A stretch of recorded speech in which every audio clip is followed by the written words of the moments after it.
और जो इतना महत्वपूर्ण है उसे हम कैसे समझें।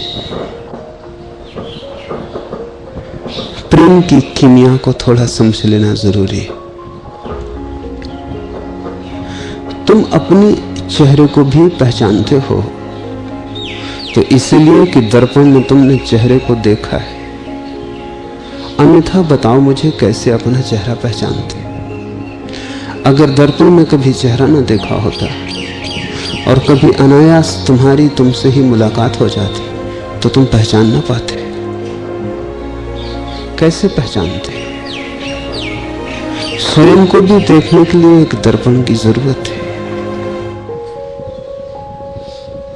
प्रेम दूसरे की आंखों में अपने को देखना है, दूसरा कोई उपाय नहीं। जब किसी की आंखें तुम्हारे लिए आतुरता से भरती है, कोई आंख तुम्हें ऐसे देखती है कि तुम पर सब कुछ निछावर कर दे, किसी आंख में तुम ऐसी झलक देखते हो कि तुम्हारे बिना उस आंख के भीतर छिपा हुआ जीवन एक वीरान हो जाएगा। तुम ही हरियाली हो,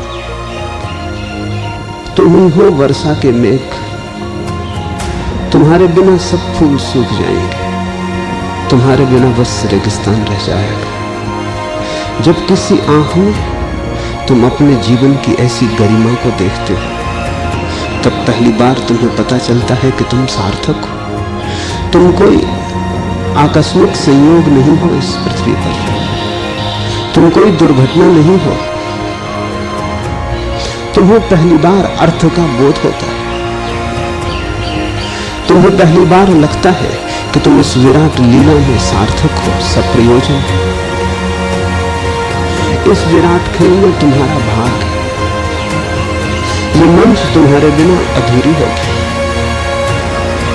यहां तुम न होगे तो कुछ कमी होगी।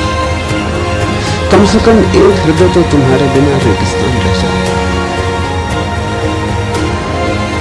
कम से कम एक हृदय में तो तुम्हारे बिना सब काव्य खो जाएगा, फिर कोई वीणा न बजेगी। ऐसा एक व्यक्ति की आंखों में, उसके हृदय में झांक कर तुम्हें पहली बार तुम्हारे मूल्य का पता चलता है। अन्यथा तुम्हें कभी मूल्य का पता ना चलेगा। तुम कितना ही धन इकट्ठा कर लो, तुम व्यर्थ ही लगोगे। क्या सार है? तुम कितने ही बड़े पदों पर पहुंच जाओ, भीतर तुम जानते ही रहोगे खोखले हो।